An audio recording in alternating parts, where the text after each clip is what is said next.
தேர்தலில் 4ஆம் தேதி தான் புயல் அடிக்க போகுது திமுக. திமுக என்பது இம்முறை கண்டிப்பாக எழுதி வைத்துக் கொள்ளுங்கள் ஹரி. திமுக என்பது மிகவும் தர்ம சங்கடமான நிலையில் மாட்டிக்கொண்டிருப்பதாகத்தான் நான் கேள்விப்படுகிறேன். அதனால் தான் மௌனம்.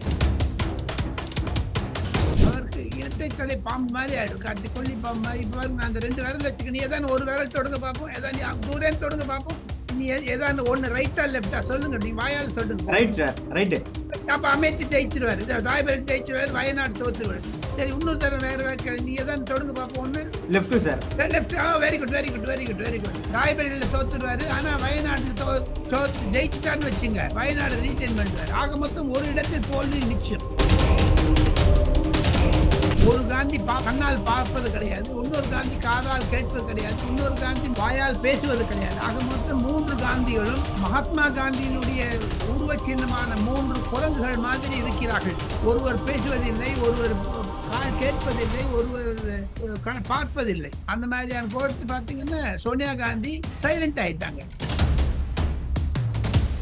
கண்டிப்பாக செல்வ பெருந்தகை விளக்க வேண்டும். அமேத்தியில் இருந்து ஏன் ஓடி போய்விட்டார் ராகுல் காந்தி? சொல்லுங்க சார், பொதுமக்களுக்கு தெரியட்டும். இந்த ராகுல் காந்தியை தான் பிரைம் மினிஸ்டர் ப்ரப்போஸ் பண்ணார் நம்ம மு.க. ஸ்டாலின். மு.க. ஸ்டாலின் சொல்லணுங்க.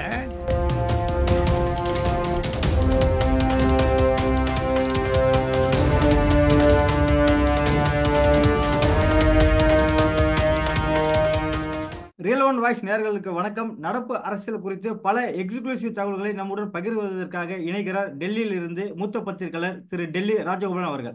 வணக்கம் சார். நமஸ்காரம் ஹரி. நமஸ்காரம் ஹரி. நமஸ்காரம் சார். எலெக்ஷன் முடிஞ்சு ஒரு 10 நாள் கடந்த நிலையிலும் திமுக வந்து ரொம்ப சைலண்டாகவே இருக்கு. ஸோ புயலுக்கு பின் அமைதி அப்படின்னு நம்ம எடுத்துக்கலாமா, இல்லை ஒரு சைலண்டாக ஏதோ ஒரு ஆப்ரேஷன் நடந்துட்டு இருக்கு அப்படின்னு நம்ம எடுத்துக்கலாமா சார்? ரியல் ஒன் மீடியா நேயர்களுக்கும் ஹரி அவர்களுடைய நேயர்களுக்கும் நெல்லை சிவா நேயர்களுக்கும் என்னுடைய நமஸ்காரங்கள். புயலுக்கு பின் அமைதி என்று சொன்னது யார்? தேர்தலில் 4ஆம் தேதி தான் புயல் அடிக்க போகுது திமுக. திமுக என்பது இம்முறை கண்டிப்பாக எழுதி வைத்துக் கொள்ளுங்கள் ஹரி. திமுக என்பது மிகவும் தர்ம சங்கடமான நிலையில் மாட்டிக்கொண்டிருப்பதாகத்தான் நான் கேள்விப்படுகிறேன். அதனால் தான் மௌனம். ஏன்னா எலக்ட்ரானிக் ஓட்டிங் மிஷினை பத்தி கேஸ் போட்ட திமுக அந்த இவிஎம் பத்தி மீதி பேசுறாங்க. திமுக காரங்க ஒருத்தர் கூட பேசவே இல்லை. பேச்சாளர்களோ சரி, தலைவர்களோ சரி. எப்பவுமே பேசக்கூடிய ஆர்.எஸ். பாரதியோ இல்லை இந்த வில்சன் ஒருத்தர் பேசிட்டே இருப்பாருங்க. அந்த வில்சன் ஒருத்தர் பேசிட்டே இருப்பாரு. அவர் ஆகுன்னா ஒரு கேஸ் போட்டுருவாரு, நாளைக்கு உங்க மேல எம்எல்ஏ கூட போட்டுருவாரு. ஸோ அந்த வில்சன் கூட பேசவே இல்லையே.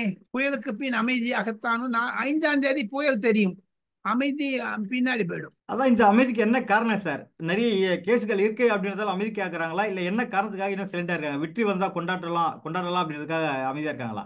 ஹரி, எந்த விஷயத்தையுமே 2 கோணல்களாக பார்த்தால், அதாவது அவங்க ஒரு பயத்தினாலும் பேசாம இருக்கலாம். ஒருவேளை வெற்றி அடைந்து விடுவோம், எதுக்காக வம்பு வேணும், அது பேசலாம். ஆனா வெற்றி அடைக்கிறோம் என்ற ஒரு மனதில் இருந்தால் கண்டிப்பாக 3ஆம் தேதி மே மாதம் வெள்ளிக்கிழமை ராகுல் காந்தி ரேபரேலியில் போட்டியிடுகிறேன் என்று மனு தாக்கல் செய்து விட்டார்.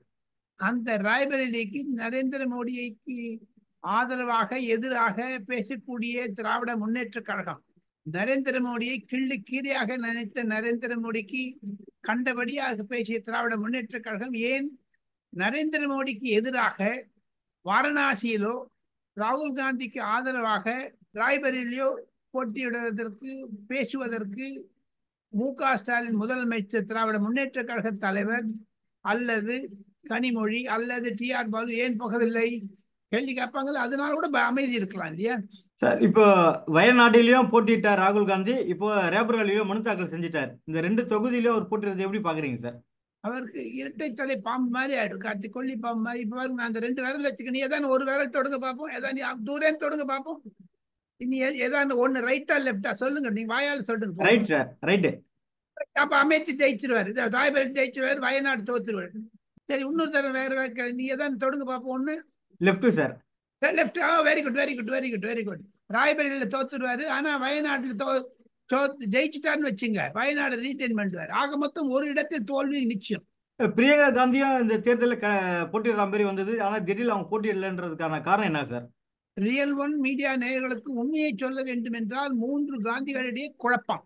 ஒரு காந்தி கண்ணால் பார்ப்பது கிடையாது, இன்னொரு காந்தி காதால் கேட்பது கிடையாது, இன்னொரு காந்தி வாயால் பேசுவது கிடையாது. ஆக மொத்தம் 3 காந்திகளும் மகாத்மா காந்தியினுடைய உருவ சின்னமான 3 குரங்குகள் மாதிரி இருக்கிறார்கள்.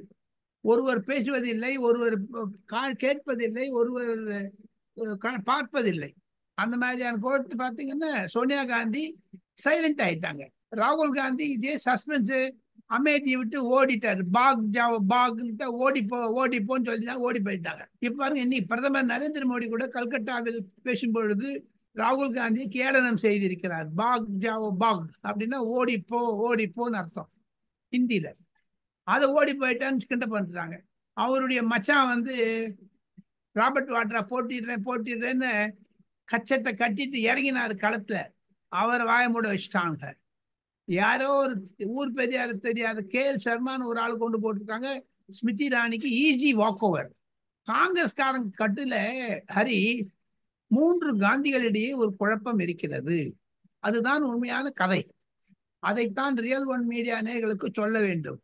அந்த கதை சோனியா காந்தி ஒதுங்கி நிட்டாங்க. ஒதுக்கி வைக்கல, ஒதுங்கி நிட்டாங்க. பிரியங்கா காந்திக்கு ராகுல் காந்திக்கு சண்டை எப்பவுமே இருக்கும்.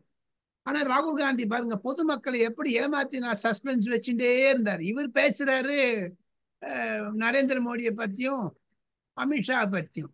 இத்தனை நாள் எங்க ராய்பரில போட்டிவிட முதல் நாளே போட வேண்டியது தானே. அனைத்து வேட்பாளர்களும் கடைசி நாட் மட்டும். இன்னைக்கு பாருங்க 3 மணிக்கு லாஸ்ட் டே. அவர் 3 மணிக்கு நாமினேஷன் ஃபைல் பண்றாரு.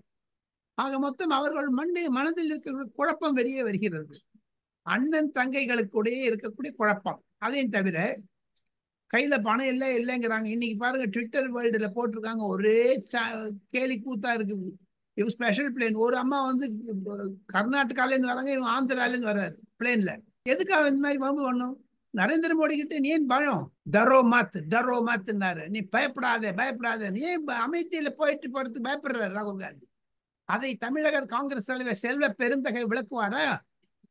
அல்லது தமிழகத்தில் இருக்கக்கூடிய காங்கிரஸ் தலைவர்கள் யாராவது ரியல் ஒன் மீடியா நேயர்களுக்கு வந்து ஏன் உண்மையான காரணத்தை சொல்ல வேண்டும் என்பதுதான் ஹரி ராஜகோபாலன் பேச்சினுடைய சாராம்சம்.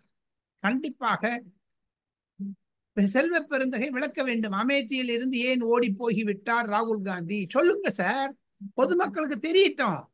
இந்த ராகுல் காந்தியை தான் பிரைம் மினிஸ்டரை ப்ரப்போஸ் பண்ணார் நம்ம மு.க. ஸ்டாலின் சொல்லணுங்க. வயநாட்டுக்கு போய் எங்க கேன்வஸ் பண்ணல மு.க. ஸ்டாலின்? அதை சொல்ல மாட்டாங்களா ஹரி? ரேபரேலியில ராகுல் காந்திக்கு ஆதரவாக ஸ்டாலின் அவர்கள் பிரச்சாரம் செய்ய வாய்ப்பு இருக்கா சார்? இருக்கு, நல்லா இருக்குது. ஏன்னா அவர் இந்தியாவை காப்போம் சொல்லிட்டு இருக்காரு. இந்தியாவை காக்கிறது இவங்கெல்லாம் ராய்பரியில போய் தான் இந்தியாவை காப்பாற்ற முடியும். கும்மிடி பூண்டிக்குள்ள அப்படி ரவுண்ட் அடிக்க முடியுமா தமிழ்நாட்டுக்குள்ளேயே?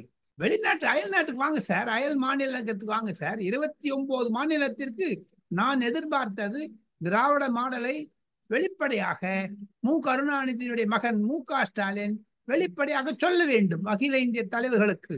அதுதான் ஒரு உண்மையான ரூபமாக இருக்கும். இல்லாட்டா மோடி ஒழிக அங்கிருந்தே சொல்லிட்டு இருக்க முடியுமா? வெளில வந்து சொல்லுங்க சார். கருப்பு கொடி காண்பிப்பார்கள் என்ற பயமா? சனாதன தர்மத்தை கேட்பார்கள் என்ற பயமா? ஊழலை பற்றி சொல்வார்கள் பயமா? அல்லது நரேந்திர மோடி சொல்லுவது போன்று ட்ரக் மாஃபியா தமிழகத்தில் ஊர் வேறு சொல்லுவது பயமா? மணல் கொள்ளை பற்றி பேசுவெல்லாம் பயம். இதனால தான் பயத்து. நீங்க சொன்னீங்க பாருங்க அமைதின்னு, இதெல்லாம் தான் அமைதி. சரி, சிரிக்கிறீங்க ஹரி, சிரிக்காதீங்க ஹரி. இதுதான் அமைதி. உங்களுக்கு புரியுதாங்க? எடப்பாடி பழனிசாமி அண்ணாமலை குத்துன்னு குத்துறாங்களே, அதற்கு மு.க. ஸ்டாலின் அவர்கள் தன்னுடைய பதிலை சொல்லியாக வேண்டும். அப்பதான் அவருடைய முக்கியமான கடமை. முதலமைச்சர் என்பது 8 கோடி தமிழர்களுக்கு முதலமைச்சர். அதையும் தவிர புலம் பெயர்ந்த தமிழர்கள் வட இந்தியாவில் குறைந்தது 3 கோடி 2 கோடி பேர் இருக்கிறார்கள் பல மாநிலங்களில். உதாரணத்துக்கு சொல்ல வேண்டும் என்றால், நாம் இருவரும் இப்பொழுது மும்பையிலிருந்து பேசுகிறோம். மும்பையில் 30 லட்சம் பேர் இருக்கிறார்கள் தமிழர்கள். இங்க வந்து மு.க. ஸ்டாலின் பேச வேண்டாமா மோடி எதிர்த்து?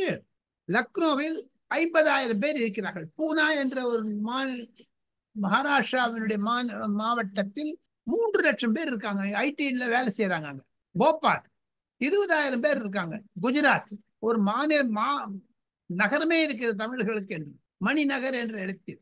அங்கு குறைந்தது 45,000 குடும்பங்கள் இருக்கின்றன. ஏன் சார் மு.க. ஸ்டாலின் நகரெல்லாம் பேச வேண்டாமா ஹரி? கண்டிப்பா சார். வட மாநிலத்துல ஸ்டாலின் அவரோட பிரச்சாரம் காங்கிரஸ்க்கு அல்லது இந்தியா கூட்டணிக்கு எடுத்துக்கிட்டாலும் கை கொடுக்குமா இல்ல சறுக்கலை சந்திக்குமா சார்? சறுக்கலை சந்திக்கும். அதனால்தான் அந்த பயத்தினால் தான் வரவில்லை. அவர்கள் பேசுறாரு, இந்தியாவை காப்போம், நான் அழைக்கிறேன்னாரு. எங்க வட இந்தியாவில வந்து அழைக்க வேண்டியது தானே. நான் வட இந்தியாவிற்கு அழைக்கிறேன் என்று ராஜகோபாலன் சொன்னால் கேலியாக இருக்கும். மு.க. ஸ்டாலின் அழைக்கிறேன் என்றார். அழைக்கிறேன் என்ற தமிழ்நாட்டுக்கு அழைக்கிறாரா, இல்ல தோல்வியை அழைக்கிறாரா, வெற்றியை அழைக்கிறாரா? அழைக்க வேண்டியது வட இந்தியாவில் இருக்கக்கூடிய தமிழர்களுக்கு வந்து பேசுங்கள், தயவு செய்து வாருங்கள் வட இந்தியாவிற்கு. நரேந்திர மோடியை பற்றி வாரணாசியில் சென்று பேசுங்கள், ராய்பரேலியில் பேசுங்கள், அமேத்தியில் பேசுங்கள். அதெல்லாம் விட்டுட்டு அண்டை மாநிலமான ரேவந்த் ரெட்டி சொல்றாரு, மு.க. ஸ்டாலின் மகன் உதயநிதி ஸ்டாலினை கைது செய்வேன் என்று. தெரியுங்களா, பாத்தீங்களா நீங்க பேப்பர்ல? அந்த வீடியோ இந்த நம்ம ரியல் ஒன் மீடியாவுக்கு போட்டு காமிங்க ஹரி. நவிகா குமார் என்ற டைம்ஸ் நவ் ஆசிரியருக்கு அளித்த பேட்டியில் Revanth Reddy I will arrest him அப்படிங்கிறார். ரேவண்ணாவை சித்தராமையை அரெஸ்ட் பண்ண மாதிரி உதயநிதி ஸ்டாலின் அவர்கள் சனாதனத்தை பற்றி பேசினதற்கு, ஹேட் ஸ்பீச்சிற்கு தெலுங்கானா முதலமைச்சர் ரேவந்த் ரெட்டி கைது ஏன் செய்யவில்லை? பேசுகிறாரே தவிர ஏன் அது ராகுல் காந்திக்கு ஒப்புதல்? அதுக்கு நடப்பு அரசியல் குறித்து பல்வேறு கருத்துக்களை பரிந்துரைக்கு மிக்க நன்றி சார்.